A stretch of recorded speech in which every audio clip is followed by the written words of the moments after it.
Hello viewers at home, my name is Bukola Oriola and this is Imprisoned Show, a show that is set out to educate the public about human trafficking. Human trafficking is the modern day slavery taking the lives of our loved ones across the world, and no country is immune to human trafficking. And this is a new year for us, 2012. And the month of January is actually the month of human trafficking awareness in the United States. So different organizations will be talking a lot about human trafficking this month and creating more awareness. And we hope that this show too will help you to learn more about human trafficking. Today we are going to be talking about why we started the Imprisoned Show, how it was born, those working behind the scenes to make you enjoy this show back home, and those who are helping us in general with the show. Today also you'll be hearing a lot about my personal experience as a victim and a survivor of human trafficking in the United States. So human trafficking is something that affects almost every home in every country of the world. And it is important for us to keep talking about it, to educate the public so that we can protect ourselves, protect our children, protect our loved ones. 50% of victims of human trafficking are children. It is mind-boggling, and we don't want this to continue. We all want to stand up together to fight this crime in our community. Welcome to the show once again. My journey into human trafficking and being a survivor of human trafficking in the U.S. is very challenging, but today I am grateful to God for giving me a second chance, because today it's a second chance for me to share my story, and not only to share my story, but also to help others to break free, to help others to get rescued and get help against human trafficking. There are many women, children, and men who are still suffering in human trafficking across the world. Every day somebody is caught in human trafficking. Every day somebody dies as a result of human trafficking. And we don't want this to continue. We all need to stand up together to fight this. In a few minutes, you'll be seeing one of my presentations, because I go out since I'd been rescued in 2007, and I got help. And in 2009, I published a book to share my experience as a victim of human trafficking. And the book is titled Imprisoned. I felt like a prisoner even in my own home. And the first one came out in this color, and the second one changed to the blue color in 2010. This one is the blue color is the revised edition, and the reason that I decided to change it to blue is to support the Blue Heart campaign rolled out by the Department of Homeland Security to create awareness about human trafficking in the United States and other parts of the world. So what is in this book is also the same thing in this book, except that the color has changed. And also in this book, there has been a revision at the back highlighting what is human trafficking in my story. In my story, there was a lot of domestic abuse, and for many victims of human trafficking, they also suffer domestic abuse. And in fact, when a victim is found, domestic abuse is what you see first. But when you dig deeper, you find out that there is human trafficking in the story. So the organization who helped me to get to where I am today, civil society, highlighted what is human trafficking in my story in the revised edition. So it's the same thing that we have in both books, except that the second one has an addendum that gives you more understanding of what is human trafficking in the story. When you meet a victim of human trafficking and the victim is sharing his or her story, the victim most of the time does not know that he or she is a victim of human trafficking. The victim just tells the story. But for someone who has been working with victims of human trafficking, someone who understands what human trafficking is and is able to look beneath the surface, will be able to identify what is human trafficking, even when domestic abuse is what you first see. You'll be able to find out that beneath that domestic abuse, there is human trafficking. So we need to dig deeper. We need to look beneath the surface. We need to work together to fight human trafficking in our community. So stay tuned and listen to my story, which I shared some weeks ago at the Ramsey City Rotary Club. And no country of the world is immune to human trafficking. United States is the land of freedom. There are many people held hostage in this country. And even though it is the land of freedom and the most powerful country in the world, today many United States citizens are victims of human trafficking. It is not only immigrants that are victims here. There are citizens of this country that are victims either within the U.S. or outside the U.S. And for you to understand the scope, it's something that you really need to look beneath the surface to understand. People don't know. People don't understand what is wrong. For me, I passed through doctors, but they couldn't rescue me because they didn't know that something was wrong. I passed through many people. There were people I begged for food, but didn't know that something was wrong because I suffered isolation for 2 years and I suffered through pregnancy such that I couldn't eat whatever I was craving as a pregnant woman. For those of you who are mothers here, you know what it means for a pregnant woman to be craving. And you could imagine craving and not getting what you are craving, even up to the point of bananas. How much is banana a pound in 2006? Even now, banana is not $1 a pound yet. It's still in cents. But that is one of the agony that I suffered as a victim of human trafficking. And anybody can become a victim regardless of your career, regardless of your background, regardless of your tradition. Because I was a journalist, and I wasn't just any kind of journalist, I was an award-winning journalist. If you go onto Google and Google my first and my last name, you will still see some of my journalism reports, and you will still find out some of the awards that I won as a journalist in Nigeria. Yet, I became a victim of human trafficking. Somebody who is serving as the watchdog, and I got caught up as a victim. And that's why it's so important to me to keep talking about my story. Many victims live in fear. The reason victims don't come out to speak is fear. Many don't even know that they could call the police. For me, I didn't know I could call the police because I was, so to speak, an illegal immigrant.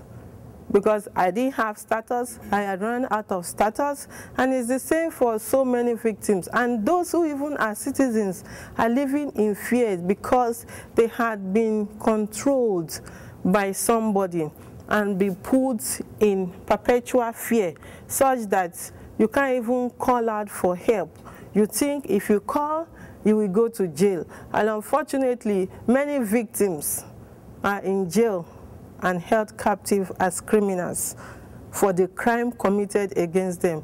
And that's why the police need to do a lot more work. You see, when police come out, it's not easy to understand what is really going on. But if they take the time to read the body language, they will know that something is wrong. And only those people who know this are those who are working with victims. Because if you put 1 million victims down at different times, talking to them, you will find that they have something in common. And that's how you'll be able to identify that somebody is a victim of human trafficking. You don't have to be, the trafficker doesn't have to be somebody unknown to you. Parents traffic their children these days. Children traffic their parents. Spouses traffic one another. In my case, my trafficker was my husband. I was working while he was collecting the money. There are two main forms of trafficking.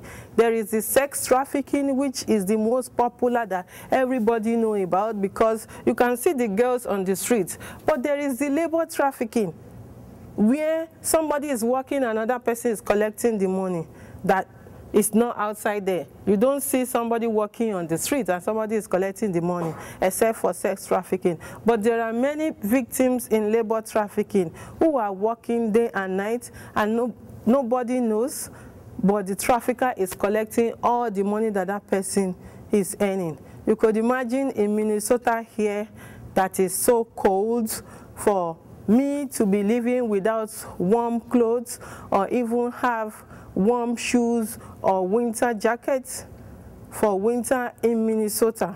Those were part of the things that I suffered. And you might be wondering, how did I get caught up?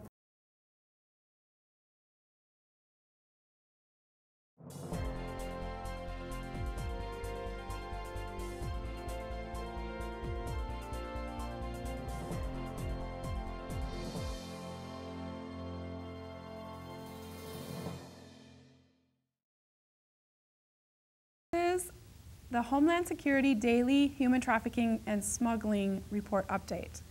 In the national news, California, a 41-year-old man has been sentenced by federal court to 30 years in prison.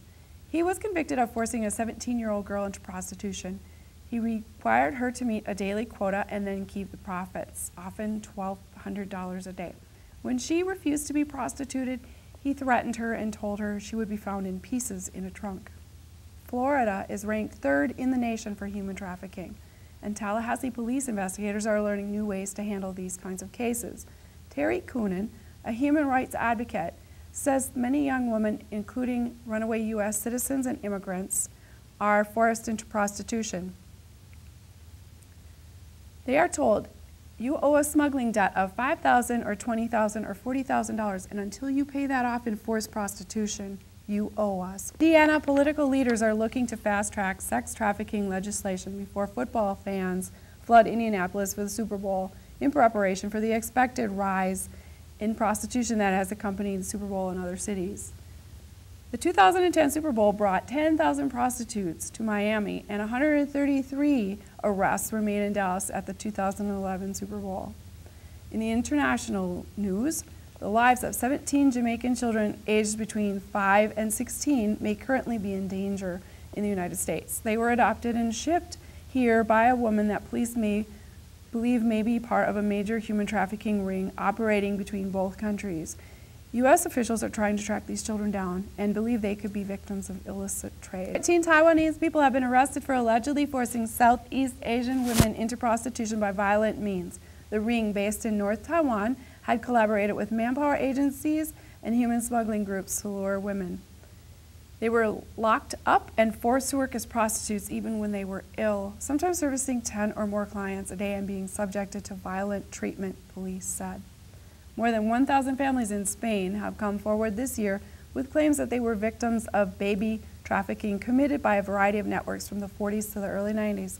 Doctors, often with the help of nuns, would tell young single mothers that their child was dead or force single mothers to give their children up for adoption. Despite the hundreds of cases filed, no one has been charged with any crime. That's the news for today. Back to you, Bukola.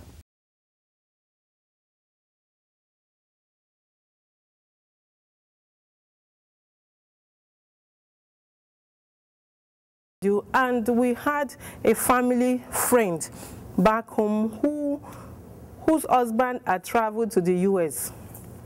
But my job is such that I was responsible for the education desk because I report education news.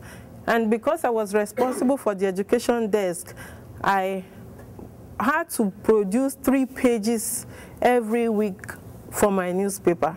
And producing 3 pages means that I'm responsible for all the stories that go on those pages every week, even though I won't be the one writing all the stories, but I'm the one that will make sure that those stories are right, they have been confirmed, and make sure that we don't publish a story that they will come back and sue my company. If a story comes out on my page and there is a problem, I will be held responsible for it. And I do that every week, and on Sundays were my production days. So sometimes those Sundays I sleep in the office because I work till midnight, and sometimes I work till the next morning, and sometimes I'm able to finish early. I would need to go home around 10 p.m. But around that 10 p.m. I couldn't go back home too, because where my office was too far away from home, and I wouldn't get enough transportation, public transport, to take me home. But we had this family friend whose husband had come here close to my office, so I will go to her house to spend the night so that at least I can sleep till Monday, because work continues on Monday even though I slept in the office on Sunday night.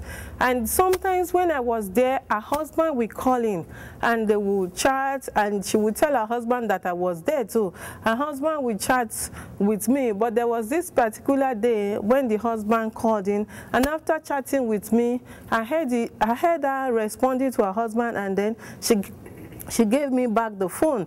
When she gave me the phone, the husband told me, oh, there is this my friend here in the US that I would like to introduce you to for marriage. He's a good guy, and because we have known you before you went to college, you're a good girl, we think that, you know, the two of you will be good together.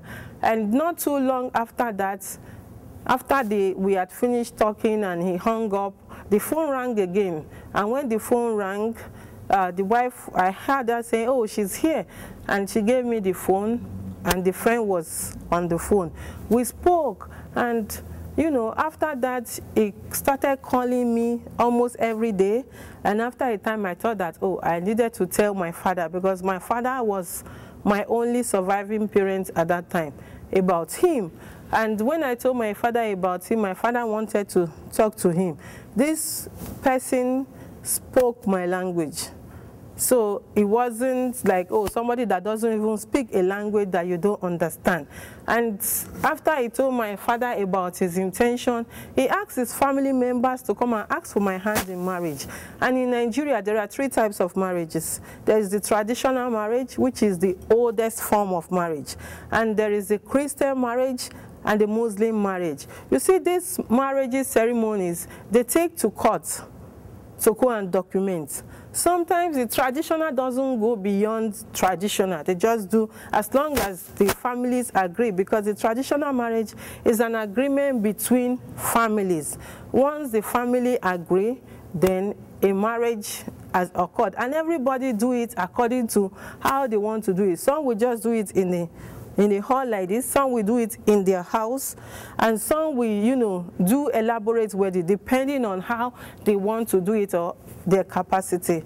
And after the traditional marriage, it was supposed to come back to Nigeria so that we could go to court and document that, for me to come and join him as his wife.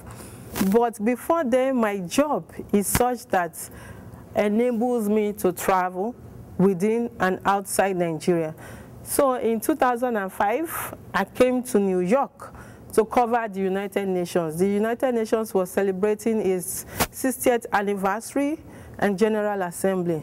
It was during that event, it was supposed to come to New York to meet me face-to-face, because we had not met face-to-face, but I didn't even feel that I had not met this man before, because he called me almost every day for about a year, and sometimes we spent up to 5 hours on the phone.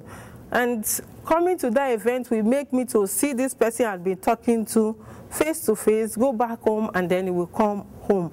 But instead of him coming to New York, he changed the plan. He said, oh, he had financial issues. He couldn't make it to New York at the time that I was working, that he would invite me over to Minnesota to visit instead before going. And he bought me a ticket. I came to Minnesota to visit with him and spend some time. But when it was time to go back, he started begging me to stay.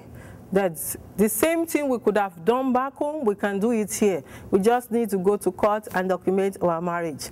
And then I can stay and work as a journalist and then live as his wife. And he went ahead to even get me a desktop computer because I still had stories to file back home, and I was filing my stories. At first I said no, that, you know, I had so much at stake back home.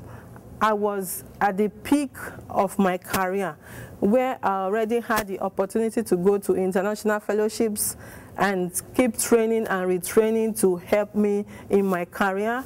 So I was looking at that and I was like, no, let me go back home. So that time I can still be doing what I was doing before he came home. But when we got to New York, he told my family, and they were like, oh, you know, since your husband wants you to stay and he can do that, you have to stay. Remember, we did traditional marriage and our families agreed that we're husband and wife. So they asked me to stay with my husband. Then he bought another ticket and I came back to Minnesota. At first, everything was rosy and he wanted a child. He told me that he was divorced. His first marriage didn't work because of lack of child, and he was on medication. But I didn't mind him using medication because I could have been the one who wanted to have a child with my spouse, and I needed medication to correct fertility issue. And I stayed, everything was fine, but as soon as I became pregnant, everything changed. It just turned to somebody that it seemed like I don't know, like somebody who wasn't the one that would call and talk to me for hours on the phone. And I suffered through pregnancy to the point that I couldn't eat whatever I craved as a pregnant woman. And I was at home doing nothing. I, who was used to working 7 days a week, because in America here, you people don't sleep. I say it's a country that doesn't sleep because you work 24 hours a day. First shift, second shift, third shift. I'm sure if there is possible to have fourth shift, there will be fourth shift in this country. But, you know, that was my own life even back home because of my kind of job. And then you could imagine somebody who had been used to working every day, just sitting in the house doing nothing. I was going crazy. But luckily, sometimes we went to church on Sundays. So if we go to church and I see an African woman or an African American, I will say I can braid hair because I also have a talent in hair braiding. I wasn't just doing it as a profession back home. And they will come to the house to have their hair braided.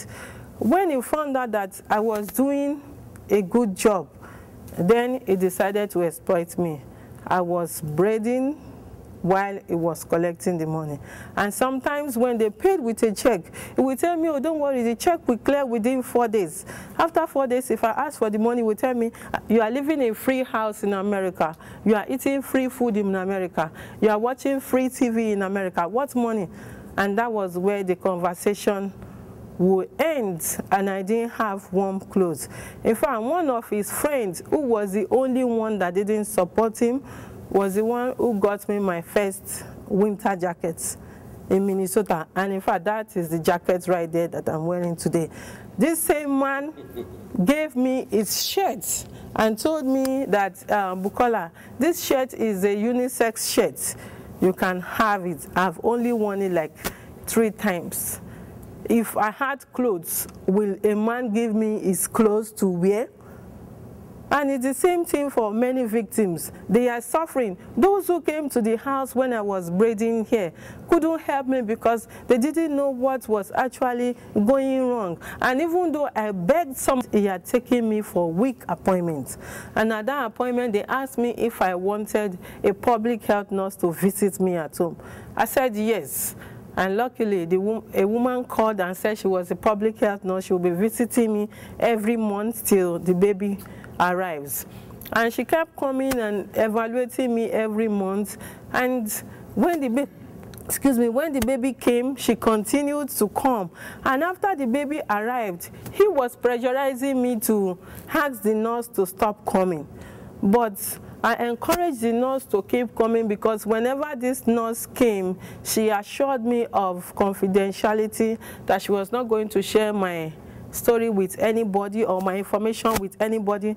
She didn't know exactly what was going on. But each time she came, I was able to draw some strength from her because she was always concerned about my well-being, even though I was not confident enough to tell her what I was going through. And at a point, a customer helped me to be keeping some money aside and taught me a trick where they would pay me half with check and half with cash. So I will give him the check and keep the cash. And then he found out that, oh, something was wrong. That woman also helped me to open a secret account at Wells Fargo, but unfortunately for me, Wells Fargo sent a mail home, and it was the one that got that mail. So my punishment increased in the house. Sometimes I don't go out for up to 3 weeks. I just peep through the window, and that's why I have the cover of my book with me peeping through the window. Sometimes I look forward to Sundays so that I could go out of the house. At least I peep through the window looking at moving vehicles just to make me feel like I am outside. I became depressed to the point that I could not recognize myself in the mirror anymore. And when he found out that I was keeping money aside, he started threatening me with the police and the immigration because he wouldn't change my status from a work visa to a spousal visa. First, he didn't even take me to court for us to document our marriage. I found out that it was a fraud. He did not divorce his first wife. So I was the second wife, and that was why he couldn't take me to court to document our marriage. And I was just looking up to God because I didn't know what to do. I couldn't really say anything to my families back home because I had heard that my father was sick and bedridden, and he was my only surviving parent. And I had little access to international phone calling. So there was even just a little that I could tell them for the little period that I could have access to call. And I thank God that the help came in a way that I least expected. He decided to put his threat to work by calling the police to make false allegations against me. And that led me to jump from the frying pan into the fire by calling the only person I thought I could talk to, and that was the public health nurse. And after I talked to her, she told me, you are not in the right place. You need to go out. There is help.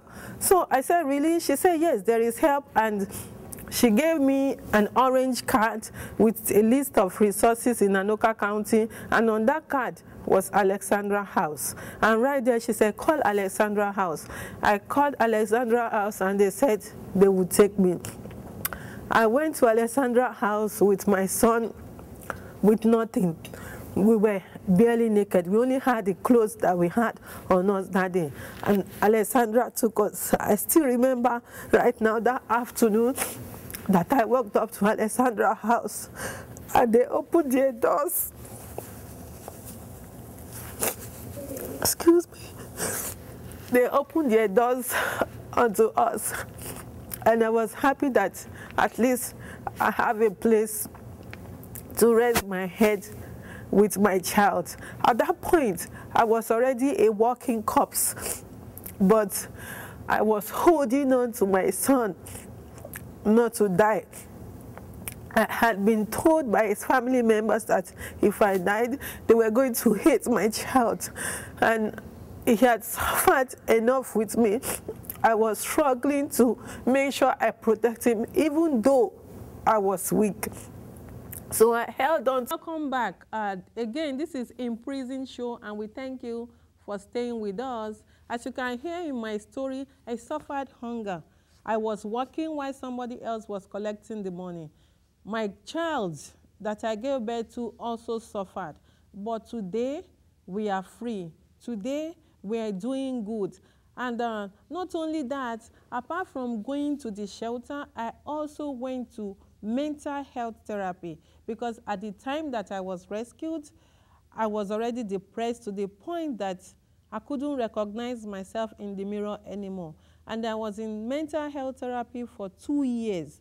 For those 2 years, it helped me to build back my self-esteem, and that's why you can see me today putting my face to my story. There are so many victims who cannot speak out because of fear. And not only fear, but public stigma. There is need for the public to stop blaming victims. If we are going to fight human trafficking, we need to stop blaming the victims. Instead, we need to start giving help to victims and showing love to victims for a crime committed against them. There are so many survivors that can't even share their story. They can't put their face to their story because they are ashamed that somebody will use it to spite them at their workplace. Somebody will use it to take advantage of them a second time. These are some of the challenges I have faced personally, with somebody trying to take advantage of me a second time because of what I had passed through, throwing it at my face to want to molest me, throwing it at my face to take advantage of me. And a recent one was when somebody was helping me to build a website, and after I had paid her money to do this job, she still took advantage of me by not doing the job well. Not only did she not do the job well, she took part of the money I gave her to purchase a template for me, not purchasing the right template. And when this came out, instead of her to apologize and make amends, she was using my experience as a victim of human trafficking to shut me down by telling me, oh, to trust her because of what happened to me. That's why I don't trust her. I can't trust her because she's trying to take advantage of me a second time. It's the same for so many survivors out there. And I'm encouraging you survivors who are out there to stand up for yourself. I know it's a struggle, but you can do it. You can always stand up for yourself. Don't allow anybody to take advantage of you a second time. So encourage the public at this time to help survivors of human trafficking. There is barely no organization doing something specifically for survivors of human trafficking. Survivors still need help. They still need financial help. They still need housing. They still need health. They need all kinds of help to continue to move on. In a state like Minnesota, where there is not enough public transportation around the place, they need vehicles to move from one point to another. So I'm begging the public to stand up and start doing something to help survivors of human trafficking, not only in the United States, but across the world. Because as you can see here, there is a globe beside me. This globe shows that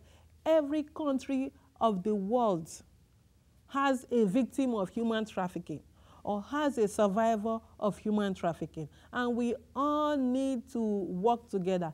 It is good that we are helping victims.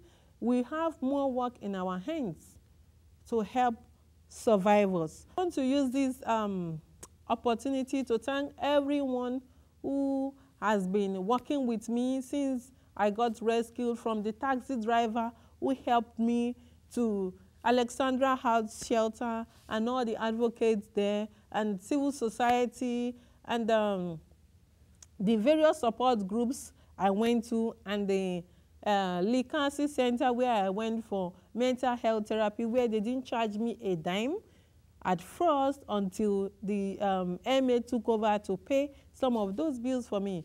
I am so grateful. All those helped me to get back to my normal state of mind. All those helped me to get back to this point that I am today, to be able to help others. And I know if those kind of help continue, there will be many survivors that will be coming out to share their story, to encourage someone who is still out there. It was my therapist who told me about the North Metro TV, and I came for the class. I called first, and somebody called me back, and that person happened to be the studio manager, Eric Houston, and he told me that there is a class to attend. I attended that class with a group of other students, and some of those students decided to help me with Imprisoned show, because that day I suggested 2 shows, Imprisoned show and a show on hair braiding. And I did 1 episode of the hair braiding and did the second one. And then the Imprisoned show, I did 1 last year. But I didn't do anything again because I had to survive as a single mom, raising a kid and running a shop to braid hair. So I stopped. But I do go out to do public presentations. And at public presentations, a lot of questions come up. I found out that people want to know more because they don't know. Even there is a lot of misconception out there about what human trafficking really is. People don't even know that they could have a victim of human trafficking as their neighbor. So I saw the need to come back into the studio to do this again. So I called a lady who I'm so grateful for. I can't even thank her enough, who commanded her kids to come and produce this show with us. And she said, yes, we'll be willing to do it again. And we came and started about 3 months ago or so, or 4 months ago, and we started producing this show again. And even though I called Eric and told him we wanted to come back, he was very happy to have us back. And we continue. So technically, Imprisoned show is 1 year old, even though we produced 1 episode for almost a year before we started the second one, but it's technically 1 year old, and we are grateful that we're able to bring you the other episode up to this 6th episode that we are producing right now. And right now we've had more people join us, helping us, you know, with the production of this show. And the reason they're joining too is because they are passionate about helping others. Even though they are working behind the scenes, they want to help somebody who is out there, who needs help. So watching this show will educate us more about what human trafficking really is, those involved, those who are out there helping. As you can see in our last episode, the Anoka Sheriff and the Anoka County Attorney were here asking victims to reach out for help because there is help available. So I also want to say the same thing for victims. Reach out for help. There is help available.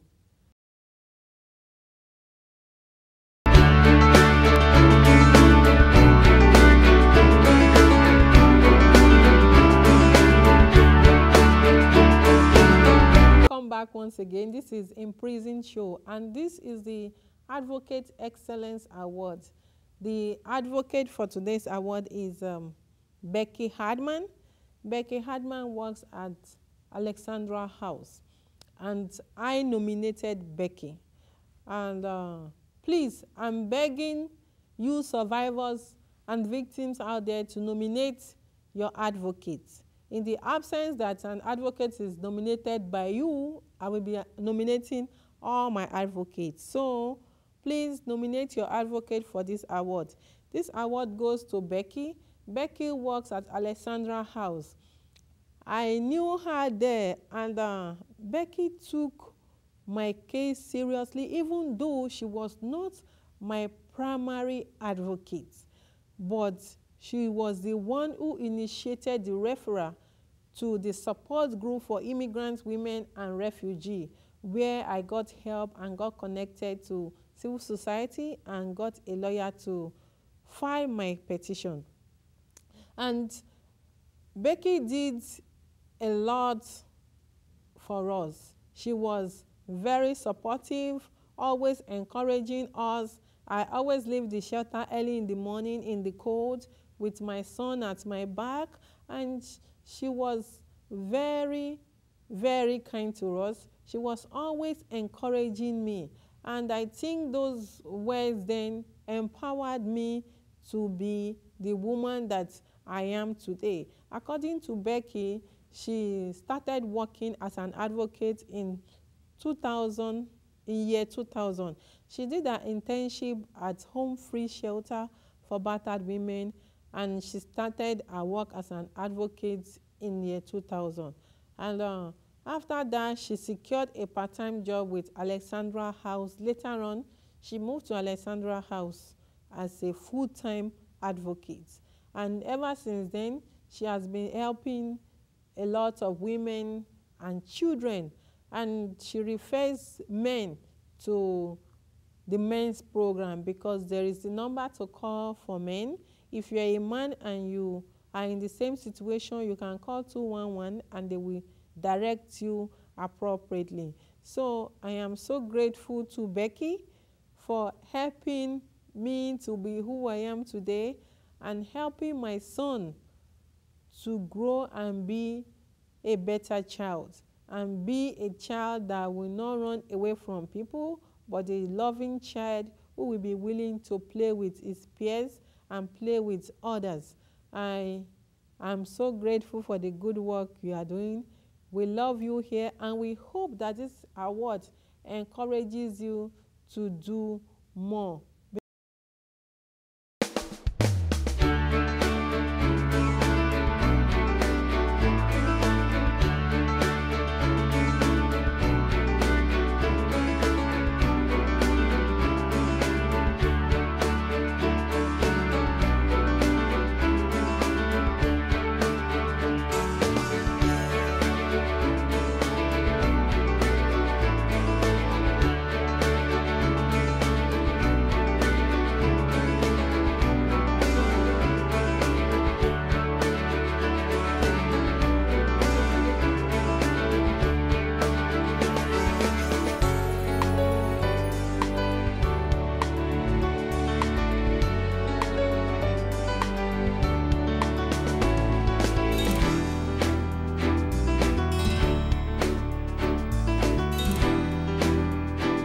Back to the show again. This is Imprisoned show, and you know, I've had several people send me thank you notes for coming to present at their event or function, because I go to different places to present, but I just have a few of them here to share with you. There is this note, this card from Susie. She said, Bukola, what a joy it has been to have you share with us this morning. You indeed have been a blessing. Now our church will pray for you as you bring hope to others. We are so glad to have you as our neighbor. In His love, Susie. Actually, Susie is from the Anoka Wesleyan Church. I was invited to the brunch some time ago to talk about my story. So they sent me the thank you note, which I'm grateful for.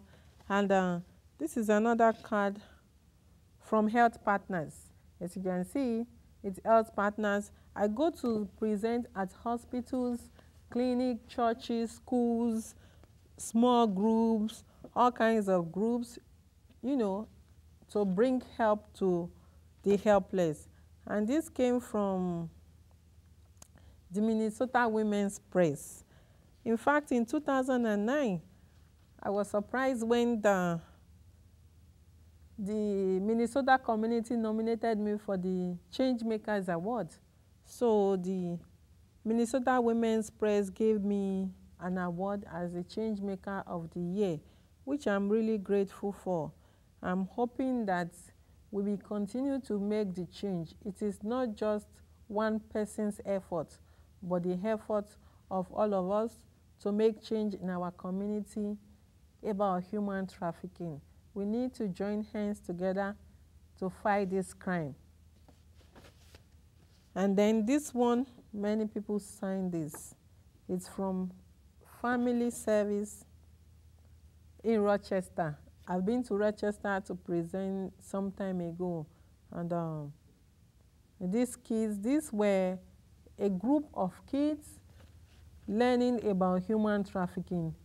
And it is so important for the kids to learn about human trafficking. That's why we have the kids segment now, which is called Kids Against Trafficking, using the flag of their country to stand up against human trafficking. So please encourage your kids to participate in that segment so we can start teaching them at home. They can start learning about it so that all of us can fight human trafficking in our community. And this one comes from another church, Caledonia United Methodist Church in Minnesota here in Caledonia City, and their pastor wrote this. He said, "Dear Bukola, thank you for sharing your story with us. It is so important for us to hear about the horror of human trafficking and to hear it from someone who has been victimized. Bless you for your courage and resilience. Please accept this honorarium with our gratitude." That day, they gave me honorarium of $75 for going to Caledonia. I'm so grateful. And then this one came from somebody too. The person said, "Thank you for the book Imprisoned, and thank you so very much for a lot of your work and inviting us to hear this special woman. You are in my prayers." K. St. Catherine's University. Okay, I think the person said St. Catherine's University grad, 1959. Ooh. And this was the Minnesota Women's Press Award certificate that I was given.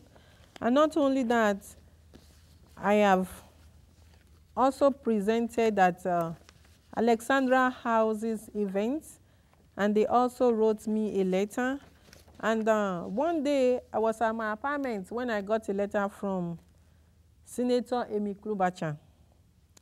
And I won't take the time to read all that she wrote in here, but I will read just a little bit where she said, "I believe that recognition of human rights violation around the world and action to end such violations must be a fundamental part of U.S. foreign policy." So I hope that they keep doing a lot to fight this crime at the federal government level. And also, Senator Al Franken sent me a letter, which I'm very humbled to receive. He wrote this letter to congratulate me about the Minnesota Women's Press Award. And the last paragraph here says, "I join your family and friends in congratulating you and wishing you the best as you continue to inspire change. The change is not only my own effort, but the effort of every one of us across the world."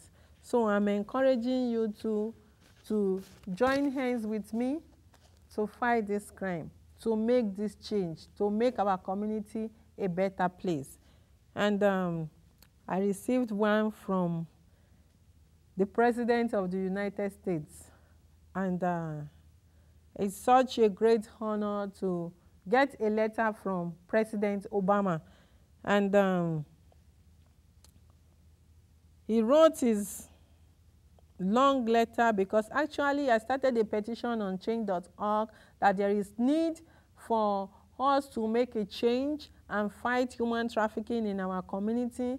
And I was encouraging the president to keep doing this kind of work and working hard to fight this crime in our community. So he wrote me and said, I won't read all too. I will read the first paragraph and the last paragraph. He said, "Thank you for sharing your thoughts with me. Many Americans have written to me about human rights around the world, and I appreciate your perspective. And he said, our commitment to human rights is an essential element of American foreign policy. You know, supporting Senator Amy Klobuchar's claim, and one of our best national security assets. Through it, we will help to shut down torture chambers, replace tyranny with good governance, and enlist free nations in the common cause of liberty. And he said, to learn more about his administration's human rights agenda, please visit thewhitehouse.org. So, and I've subscribed to whitehouse.org, and I've been getting, what they have to say about human trafficking, and I'm expecting to see what they're going to say this month as they want to create awareness about human trafficking. And I hope that everybody in our own little corner can do something by sharing. Just share. Sharing alone goes a long way. There are many victims who have gotten help as a result of my story. And my story is just one among millions. You can imagine million people sharing their stories. Then, a lot more victims will get help. A lot more crime in terms of human trafficking will be prevented. So please, I want us all to join hands together to fight this crime. And I have two among the media publications so far. There are two that I want to make mention of. This one was written by a journalist in Anoka County here. And as you can see, it was a back page story with me having my son at my back to work. Sometimes I have my son at my back during those days, braiding hair for up to 10 hours or more, even sometimes for up to 14 hours, standing on my feet to braid hair with my son on my back, barely eating anything while I was doing that, and somebody else was collecting the money. But I am grateful to God today for rescuing us. And once something is in the media, it flies all over the place. And this is a Nigerian publication. This was published in Nigeria on Sunday, July 5th, 2009. After my story came out and they found it online, and I was contacted. So they did a story. I gave them the go-ahead to do a story because I found out that there is the need to educate my own community where I came from about human trafficking, especially where domestic abuse is so common and nothing really is being done about that. And the culture needs to be revised. There are some traditions in my country that needs to be changed. Many a times, people from my country traffic others using the culture, using the weak points of the culture, especially in the case of a spouse. It is sad, and there is need for that to change. And I'm hoping that there will be a change, even if it is not during my own time. What I'm saying now, I take it as a seed that will grow, so that when my son is a grown adult, at his time, there would have been a change in a community where I come from, and in many other communities that are like my community, where domestic abuse is so common, which translates a lot into human trafficking. And it will take us to somewhere we'll never turn back. You'll heal from the pain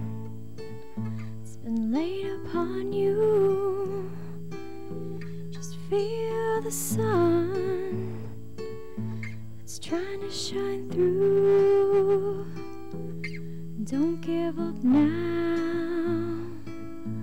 Life will get better. Just take my hand and you'll understand that you're not alone, and I'm here by your side. You can hold on to me and I'll help you break free. Let's tear through this wall. It's been black in you. There's a brand new side that's waiting just for you. You've got what it takes, so find the strength that's inside of you and let it carry you through.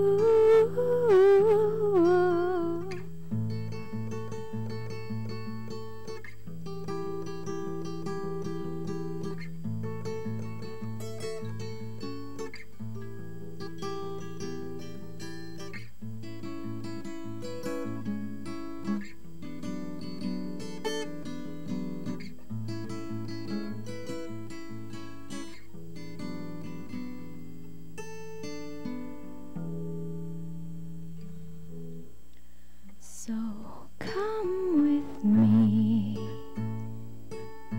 to a faraway place. I'll mend all your fears and dry all your tears.